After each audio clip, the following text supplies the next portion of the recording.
اور جی ایک پوسٹ آئی ہے، سوال ہیں اس میں، اور پوسٹ لکھنے والا کہتا ہے میرے کچھ سوال تھے، اگر کسی دوست کے پاس دلائل کے ساتھ جواب ہوں تو مہربانی کر کے رہنمائی فرمائیں، شکریہ۔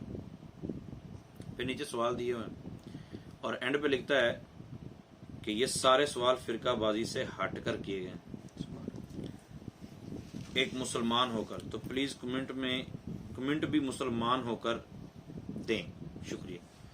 اچھا، یہ کمال کی بات ہے کہ اس دور میں، بلکہ رسول پاک صلی اللہ علیہ وسلم کے زمانہ اقدس کے بعد سے لے کر لوگوں کا یہ وتیرہ رہا ہے کہ جو فرقہ بنا رہا ہوتا ہے وہ یہ کہہ رہا ہوتا ہے کہ میں باقی سب سے ہٹ کر ہوں، میں فرقے کی بات نہیں کر رہا، جبکہ وہ بنا فرقہ ہی رہا ہوتا ہے۔ اسی طرح مختلف فرقے بنتے چلے آ رہے ہیں اور بنتے ہی چلے جا رہے ہیں۔ اب یہ صاحب جو ہیں وہ ٹپک پڑے ہیں، وہ کہہ رہے ہیں جی میں فرقہ بازی سے ہٹ کر یہ سوال کیے ہیں۔ بھئی جب فرقہ بازی سے ہٹ کر کیے ہیں تو کیے کیوں ہیں؟ کیا ایسی تکلیف فیل ہو رہی ہے؟ کیا ایسی پرابلم آ گئی ہے کہ یہ سوال کرنے کی ضرورت پڑی؟ اب سوال آپ سنیں گے تو آپ دنگ رہ جائیں گے۔ سوال یہ، ہمارے نبی صلی اللہ علیہ وسلم نے کبھی پانی پر یعنی دریا پر نماز نہیں پڑھی، اور نہ کہیں روایت ہے کہ رسول اللہ صلی اللہ علیہ وسلم نے صحابہ اکرام رضی اللہ تعالی عنہم کو پانی پر چل کر دکھایا۔ بزرگوں نے یہ کیسے کر لیا؟ اچھا، یہ بزرگوں نے ایسا کیسے کر لیا؟ یہ ہوتی ہے تکلیف، خاص قسم کی پین جو بزرگوں سے ہے، کیونکہ بزرگوں نے ایسا کیسے کر لیا؟ تو بزرگ کون ہیں بھائی؟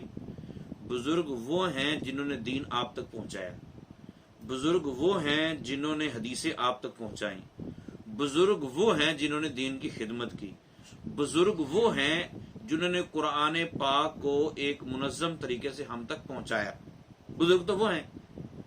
یہ خاص لاوا ہے جو بزرگان دین کے خلاف پھٹ رہا ہے، ٹھیک ہے، اور آہستہ آہستہ یہ بہت بڑے نقصان کی طرف لے کے جا رہا ہے، کیونکہ پہل میں یہ اشارہ دے دوں کہ پہل یہ ہوگا کہ آپ کو ہٹایا جا رہا ہے کہ حدیث صرف صحیح جو ہے نا اس کو مانو، ٹھیک ہے، پھر کہا جانے لگا کہ سیاستہ کو مانو، پھر سیاستہ میں سے بھی 4 کو آدھا کر دیا کہ یہ صحیح ہے اور یہ ضعیف ہے، بس 2 جو ہیں حدیث بخاری اور مسلم میں یہ ٹھیک ہے، باقی نہیں۔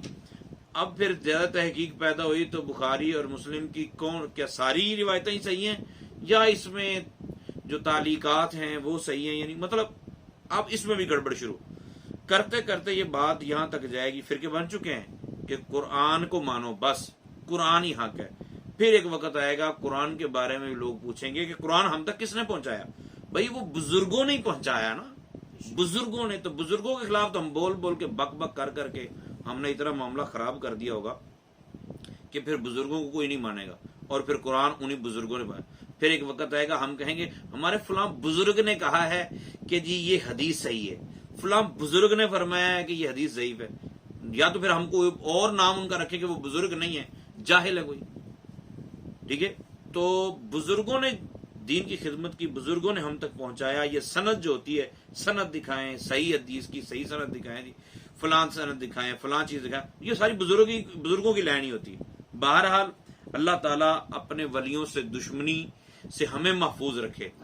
اچھا، اب یہ کہتا ہے کہ جی بزرگوں نے کیسے کیا؟ بھئی رسول پاک صلی اللہ علیہ وسلم نے دریا پر نماز نہیں پڑھی، نبی پاک صلی اللہ تعالی علیہ وسلم کے زمانہ اقدس میں سرکار دو عالم صلی اللہ علیہ وسلم کو کبھی ضرورت ہی نہیں پڑی۔ جن چیزوں کی رسول پاک صلی اللہ علیہ وسلم کو ضرورت پڑی، نبی پاک صلی اللہ علیہ وسلم نے وہ کر کے دکھایا۔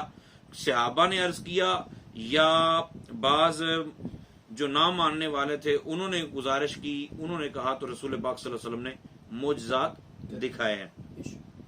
اب یہ ضروری نہیں ہے کہ رسول پاک صلی اللہ تعالی علیہ وسلم نے جو معجزہ نہیں دکھایا، جو کام نہیں کیا، وہ بعد میں نہیں ہوتا۔ اچھا، بعد میں جس طرح کے مطالبات ہوتے رہیں گے نبی پاک صلی اللہ علیہ وسلم کے فیضان سے، نبی پاک صلی اللہ علیہ وسلم کی اطاعت و فرما برداری کی وجہ سے، ان من عباد اللہ من لو اقسم علی اللہ لابرہ، یہ بخاری کی روایت ہے۔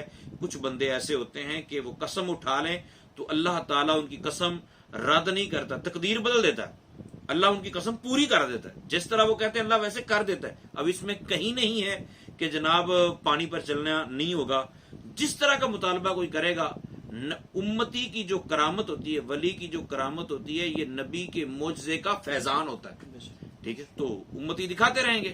اچھا، اب یہ واقعہ کیوں پیش آیا؟ کسی بزرگ نے یہ لکھا ہوگا کہ انہوں نے مصلی پانی پر بچھایا اور مصلی پانی پر بچھا کے تو اس کے اوپر نماز پڑھ لی، یا مصلی پانی پر تیرتا رہا تو پریشانی ہوتی ہے، یار یہ کیسے ہو گیا ہوگا؟ تو ایسے جو حالات سے میرا یہ سوال ہے کہ اگر آپ کو اتنی ہی تکلیف محسوس ہوتی ہے تو مجھے یہ بتائیے، حضرت خضر علیہ الصلوۃ والسلام نے پھٹا کھینچ دیا تھا، جب موسیٰ علیہ السلام کو پتا چل گیا پھٹا کھینچیں گے کشتی ڈوب جائے گی، لیکن کشتی ڈوبی نہیں ہے، بھئی کیسے ہو گیا بتائیں؟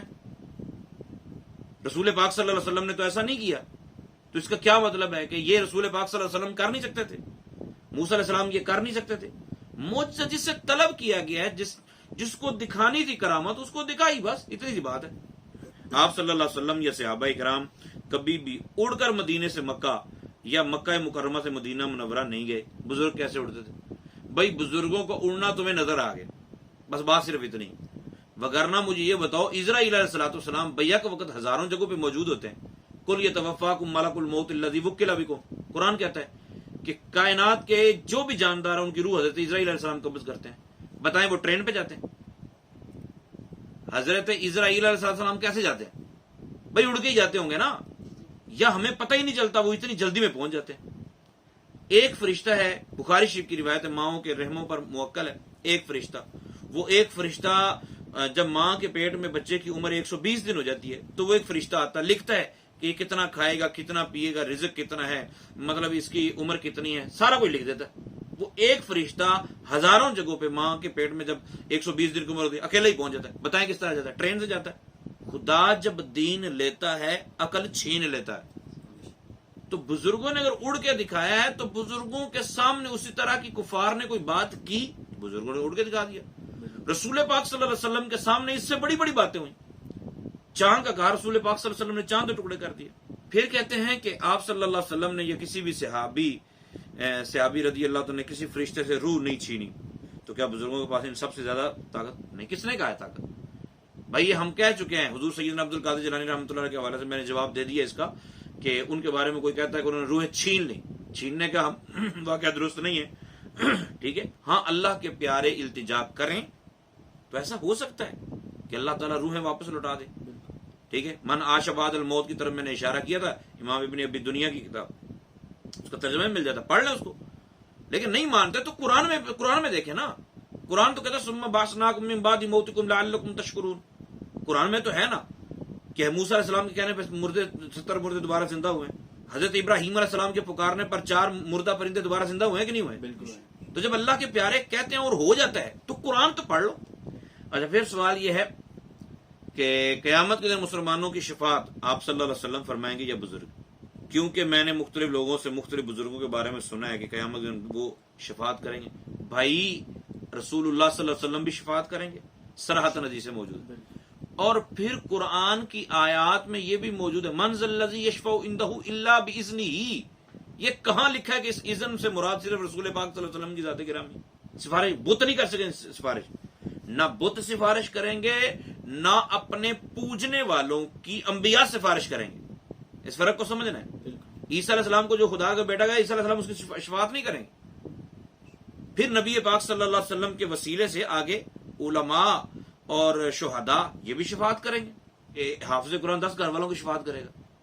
بھائی تیرا بچہ جس نے مرغا بن کے حفظ کیا ہے وہ 10 گھر والوں کی شفاعت کر لے گا، اور سیدنا عبد القادر جیلانی رحمۃ اللہ تعالی، بابا فرید الدین گنج شکر رحمۃ اللہ تعالی، داتا علی اجویری رحمۃ اللہ تعالی یہ سفارش نہیں کر سکتے وجہ، بلکہ حدیث پاک میں یہ بھی ہے کہ اپنے وضو کروانے والوں کی شفاعت بھی کریں گے، وضو کروانے والوں کی شفاعت کریں گے۔ کسی نے وضو کروایا ہوگا تو وہ کہے گا جی آپ مجھے بدلا دیں، تو ان کی سفارش کر کے لے کے جائیں۔ تو حدیث پاک میں پھر کہتے ہیں کہ آپ صلی اللہ علیہ وسلم اور صحابہ کرام رضی اللہ تعالی عنہم ہر نماز پڑھنے چل کر مسجد جایا کرتے تھے، اور جب بیمار ہوتے تھے گھر پر ہی نماز پڑھ لیتے تھے۔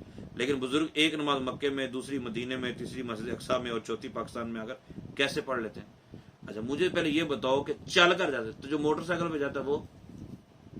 بھائی بزرگوں کی کرامت ہوتی ہے، میں نے اس پہ عرض کر دی ہے، اسرائیل علیہ السلام کبھی کہاں کبھی کہاں کبھی کہاں کبھی کہاں، ٹھیک ہے۔ اور اب اس پہ پابندی لگا دیں پھر رسول پاک صلی اللہ تعالی علیہ وآلہ وسلم کے معاملات اس طرح کے ملتے ہیں. نبی پاک صلی اللہ تعالی علیہ وآلہ وسلم معراج، جو آپ معراج پہ تشریف لے گئے ہیں، بتائیں کتنی دیر میں آئے گئے ہیں؟ انہوں نے تو کہا یہیں پہ تھے. اب بتائیں اتنی جلدی میں رسول پاک صلی اللہ علیہ وسلم ہو کے کیسے آ گئے؟ تمہیں تو اتنی سی بات پہ جلن ہو رہی ہے نا کہ ایک نماز مکے میں پڑھے دوسری مدینے میں پڑھے. کیوں پڑھے بھائی تجھ سے پوچھ کے جانا انہوں نے. اللہ تعالیٰ نے طاقت دی ہے. تو یہ سارے بزرگ ایسا نہیں کرتے. ٹھیک ہے، یہ کئی بزرگ ہوتے ہیں جن کی کرامات اس طرح کی ہیں کہ ان کو کسی نے دیکھا، فلان جگہ بھی دیکھا، فلان جگہ بھی دیکھا، فلان جگہ بھی دیکھا. تو اس طرح ممکن ہے. حضرت عمر فاروق رضی اللہ تعالیٰ نے مقام نہاون میں ہونے والی لڑائی کو دیکھا، ٹھیک ہے، اور ان کو اشارہ دیا. نبی پاک صلی اللہ علیہ وسلم نے مکے میں فریاد کرنے والے کی فریاد کو سنا، لبیک لبیک لبیک نصرتا نصرتا نصرتا. تو وہ جو جاہل سوال ہم سے کر رہا ہے، وہ جاہل مجھے یہ بتائے کہ کیا رسول پاک صلی اللہ تعالی علیہ وآلہ وسلم نے لگاتار پورا مہینہ تراویح پڑھی؟ ابو بکر صدیق رضی اللہ عنہ نے پڑھی ہیں. تو کیا تم ان سے زیادہ سمجھدار پیدا ہو گیا؟ اب صحابہ اکرام کو دیکھیں، ابو بکر صدیق رضی اللہ تعالیٰ عنہ، عمر فاروق، عثمان غنی، مولا علی، حضرت ابو ہریرہ رضی اللہ تعالیٰ عنہ، اتنے جلیل القدر صحابی تھے. ان کو تو لاکھوں حدیثیں یاد نہیں تھی. تو مجھے بتائیں امام بخاری رحمۃ اللہ علیہ کو 6 لاکھ حدیثیں کیسے یاد ہو گئی بھائی؟ ان کو صحابہ سے زیادہ یاد ہو گئی تھی. کل کو کوئی یہ بھی بول سکتا ہے کہ جی آپ دیکھیں، آپ کہتے ہیں حضرت علامہ مولانا مفتی قاری فلاں فلاں فلاں. دیکھو جی ابو بکر صدیق کو تو کسی نے کہا جی، صحابہ کرام میں تو کوئی اس طرح نہیں کہتا تھا جی. ٹھیک ہے، رسول پاک صلی اللہ علیہ وسلم کے لیے تو یہ القابات نہیں ہوتے جی. تو پھر یہاں کیوں ہوتے ہیں؟ شیخ الحدیث کون سے صحابی کو کہا جاتا ہے بتائیں جی. تو اعتراض کرنے والا المعترض کالاعمی، اعتراض کرنے والا اندھا ہی ہوتا ہے. لیکن خدارا ہوش میں آ کر بات کیا کریں، بزرگوں سے جلنا چھوڑ دیں. ٹھیک ہے، بزرگوں سے جلنا اچھی بات نہیں ہے. من اعاد لی ولیا فقد آذنتہ بالحرب، جس نے میرے ولی سے دشمنی کی تو میرا اس کے ساتھ اعلان جنگ ہے. یہ حدیث قدسی اللہ تعالیٰ ارشاد فرماتا ہے. اور اللہ فرماتا ہے میں اس کے ہاتھ بن جاتا ہوں جس کے ساتھ وہ پکڑتا ہے، میں اس کی آنکھ بن جاتا ہوں جس کے ساتھ وہ دیکھ. بخاری شریف کی روایت. ٹھیک ہے، میں اس کے پاؤں بن جاتا ہوں جس کے ساتھ وہ چلتا ہے.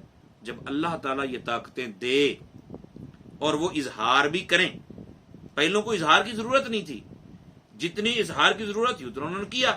اب جن کو اظہار کی ضرورت پڑی، اگر وہ کرنا چاہیں اظہار، تو بتائیں پھر ٹرین کی ضرورت پڑے گی، ہوائی جہاز کی ضرورت پڑے گی، بائک کی ضرورت پڑے گی، موٹر سائیکل کی. اللہ تعالیٰ عقل سلیم عطا فرمائے. آمین بجاہ النبی.